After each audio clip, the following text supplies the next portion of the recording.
ବୀର ଯଦୁନାଥ ଶାସନରେ ଅଖଣ୍ଡ 24 ପ୍ରହର ନାମଯଜ୍ଞ।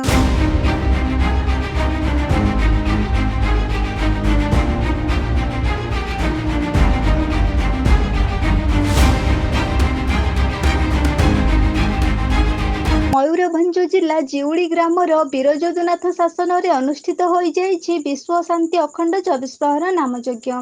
ଆଜିକା ଦୁନିଆରେ ସର୍ବଶ୍ରେଷ୍ଠ ମହାମନ୍ତ୍ର ହେଉଛି ହରିନାମ ମହାମନ୍ତ୍ର, ଯାହାକି 24 ପ୍ରହର ନାମଯଜ୍ଞରେ ଗାନ କରାଯାଇଥାଏ।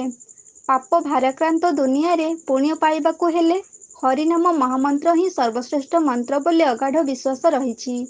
ସେଥିପାଇଁ ଯେଉଁଠି ହରିନାମ ହେଉନା କାହିଁକି ସେଠାରେ ଜନଗହଳି ଦେଖାଯାଇଥାଏ।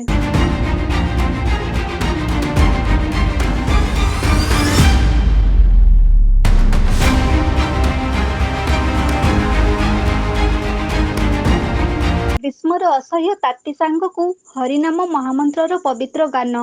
ମହାମନ୍ତ୍ର ଶ୍ରବଣ କରି ଶତ ପାପରୁ ମୁକ୍ତି ପାଇବା ଆଶାରେ ଦୂରଦୂରାନ୍ତରରୁ ଛୁଟି ଆସିଥାନ୍ତି ହରିଭକ୍ତ। ନୀରବ ନିଶ୍ଚଳରେ ଏକାଗ୍ର ଚିତ୍ତରେ ନାମଯଜ୍ଞକୁ ଉପଭୋଗ କରୁଥାନ୍ତି ଭକ୍ତ। ଏହା ଏକ ମନୋରଞ୍ଜନ ଧର୍ମୀ ହରିନାମ। ମନୋରଞ୍ଜନର ଅନେକ ମାଧ୍ୟମ ରହିଥିଲେ ମଧ୍ୟ ହରିନାମ ମନୋରଞ୍ଜନ ଏକ ନିଆରା ମନୋରଞ୍ଜନ। ତେଣୁ ନାମଯଜ୍ଞ ଦେଖି ନିଜ ଅବସର ସମୟକୁ କାଟିବା ସହିତ ପାପରୁ ମୁକ୍ତି ମିଳିବାର ସହାୟ ହୋଇଥାଏ।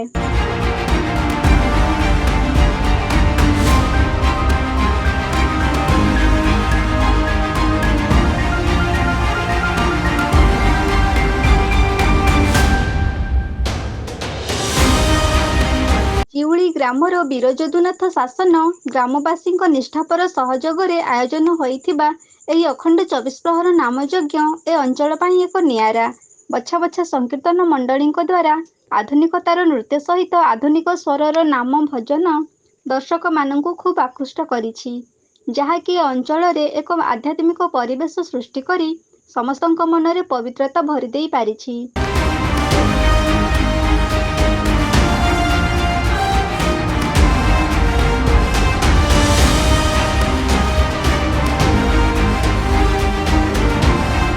ଏହି ଅଖଣ୍ଡ 24 ପ୍ରହର ନାମଯଜ୍ଞରେ ବାରିପଦାର ମହୁଲିହା, ଗୁହାଳଡି, ଖୁଣ୍ଟାର ଦେଉଳା, ବିଷୋଇର ପଳସାବଣୀ ସହିତ ଜିଉଳିର ବୀର ଯଦୁନାଥ ଶାସନର ସଂକୀର୍ତ୍ତନ ମଣ୍ଡଳୀ ଯୋଗଦେଇ ନାମଯଜ୍ଞ କରିବାରେ ସହଯୋଗ କରିଥିଲେ। ଗ୍ରାମର ସଂକୀର୍ତ୍ତନ କମିଟି ଦ୍ୱାରା ଆୟୋଜନ ହୋଇ ଖୁବ୍ ଉତ୍ସାହ ଓ ଉଦ୍ଦୀପନା ମଧ୍ୟରେ ନାମଯଜ୍ଞର ଚହଳ ସୃଷ୍ଟି ହୋଇଛି।